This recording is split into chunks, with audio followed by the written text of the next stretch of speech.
So, Lzzy, have you played Atlantic City before? Yes, actually, many a times. I'm from Pennsylvania myself. Born in Philly, raised in more central Pennsylvania, kind of all over there. But yeah, so yeah, Atlantic City is very near and dear to my heart, actually. Oh, really? Yeah. Yeah. Well, a lot of crazy rock fans. I mean, really, everybody in that area is more or less kind of responsible for my obsession with 70s and 80s hard rock and metal. So it seems to be very much alive in Atlantic City. So. And what about the hair? Is the hair alive too from that period, or not so much? Oh, hell yeah! It's one of those things. I'm a child of the '90s, but my heart has always belonged to some elements of cheese metal. So, as a matter of fact, it's actually going to be a big moment because we're performing with Tom Kiefer from Cinderella, and that was like, in my teenage years, that's what I was listening to. You know, when all of my friends were listening to Backstreet Boys and Spice Girls, I was listening to Cinderella. So it's going to be a big moment, actually, for me. You weren't a big Backstreet Boys fan at the time, then? Yeah, I wasn't too into them. I had a lot of friends that were. I think that, again, I wish that I had been born just a generation earlier. I would have been a total Pat Bennett wannabe. Oh, sorry about that. I'm kind of in transit in a airport, right outside of an airport right now, so I apologize for the noise. Yeah, so your role models were definitely it's not the music you were growing up with, but you sort of reaching back to earlier time. Yeah, definitely. I think, I don't know, for whatever reason I connected more with that, or I recognized heavy music with that generation, you know? And I don't know, I mean, I could even blame it on my parents. My parents were big rock fans, and, you know, like my first concert, apparently, according to my dad, my first concert that I ever attended was Cheap Trick when I was like 4. So, you could say, I guess I caught the bug early, and then had, you know, some supportive parents that when they, you know, realized it wasn't just a hobby or a summer thing, said, you know what, you're this obsessed, why don't you just go for it? Yeah. So, you know, I mean, it definitely worked out, but, my feet are firmly rooted in rock and roll, I guess I could say. Right, sure. And it's interesting because, you know, those older bands, there weren't too many women, and certainly not fronting the bands the way you do, and even in the band. So how is it to sort of be, you know, like a woman in a rock band now? Does music business seem like a man's world? Do you think it's changed? What's your experience? Well, you know, honestly, it's all what you make it. I've never taken being a girl in a band or fronting it as a girl as a negative thing. I like it a lot, actually. Right. Most times I stick out like a sore thumb. It's gotten to the point now where sometimes I do forget that I'm a girl. So, you know, I can't say the same jokes that apparently all of my crazy rock guys, you know, can say because it sounds different coming out of my mouth, but sometimes I forget that. So, right. You know, those jokes don't work at a Thanksgiving dinner table. Plus, life is not the same as normal life. But, yeah, it's one of those things that I definitely really like it, and I think that I've made it to a certain point or that I'm able to be an example or an inspiration to certain girls, and we get a lot of them now coming to our shows that are, you know, just these little girls that's like 14 years old that are starting lessons and starting bands, and so it's really cool to see. I think that we'll see more of that, you know, with whoever comes next. You know what I mean? I think that we're there. There's a handful of us, you know, huffing it out on the road, and I think that we're kind of more or less paving the way for a lot more to come. More little girls in rock coming up in the next generation. And you're also it's also a little bit different because it's like a family thing. Your brother, you know, you're in the band with your brother. So that's sort of been for years, right? You've always sort of performed with him. Oh, yeah. And so that just kind of comes naturally to be.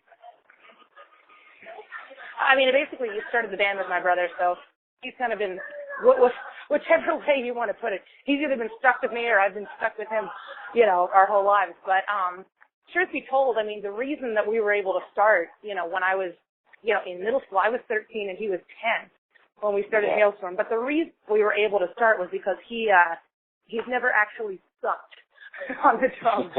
And, and he was always able to keep a beat. So we were able to start early, and we would play, like, happy hour at bars because they were nervous, having us during normal hours. And we would, play coffee houses and Friendly's restaurant for free ice cream and the Ground Round and wherever we, could play cities, wherever they would let us play, and just never stopped. And I think between my brother and I, we've always been really close. We're the only siblings. But we are definitely polar opposites as far as personalities go. So I think it's the music keeps us together. Is he a little more low key, or? Absolutely not. That kid is a human tornado. Okay. Yeah, if you ever get to see him live, he's the exact same on stage as he is off stage. I'm actually the low key one, if you can imagine this.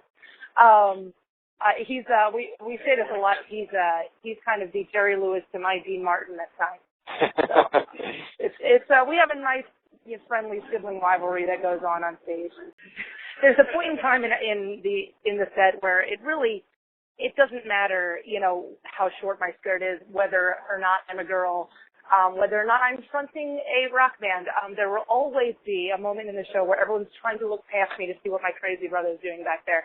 And it's gotten to the point where I'm actually glad that I don't have some kind of mirrored contraption to watch him while I'm playing, because I would just be cracking up the whole time. He's like the David Lee Roth of drumming.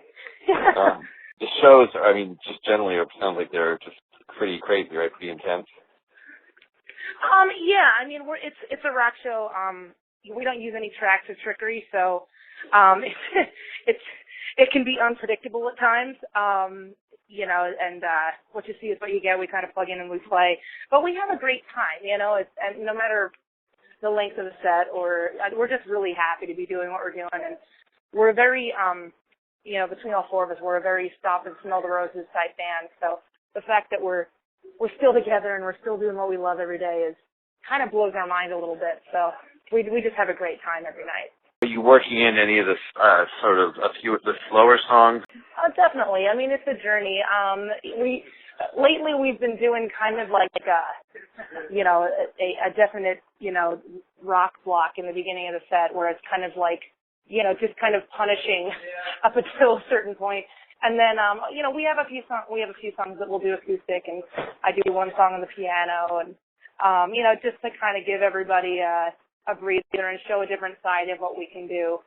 And then usually, I usually give my brother a drum solo, which is a definite moment in the set because we never know what the hell he's going to be doing. But yeah, we try to switch it up too, every couple shows, or we went through a couple tours where we were doing something different every night. And I guess our philosophy is that, if we're not having a great time and it's not, fun for us, and how's anyone else going to have fun? So maybe we arrange the set a little selfishly, right? So that it's a lot of fun for us. Your songwriting has sort of evolved too, right? I kind of just said fuck it on this record, and all of the things that I was a little maybe afraid to say, or maybe embarrassed to say, or maybe didn't feel fit with the whatever the rock and roll image was on the first record. Decided to just kind of let all of that go and write whatever I wanted to write, type of thing, and not worry about, whether, label is going to like it. Is it going to work for radio? Is this what people want to hear from me? Again, I guess in the same way of that we were talking about the set list being maybe a little selfish. Maybe I was a little selfish on this record too, and just kind of did a lot of these songs for me. Where it's interesting because then in turn, there are so many people that have picked up this latest record that, have written me physical letters about, the inspiration that's come from some of these songs. So it's really quite interesting that, when all of a sudden the you take the brain out of it for a second and you stop thinking so much about, about what you're doing and just do it. So, I think that was, that was definitely a goal. Well, I don't know whether it was an actual goal when we first started. I don't think we had any idea what we wanted to do when we first started making this last record. But I guess kind of fell into that, What's your schedule like? You just came off a vacation, I think, right? Well, kind of. It was more or less working vacation. We had some shows, but then we had, a couple days around these shows that, we went to Alaska and Hawaii for the first time. Each had its own show, but, had a couple days to just kind of do whatever. So it was the closest thing that we've had to a vacation in, probably a good, almost a decade. But the rest of this year, it's going to be pretty much constant touring.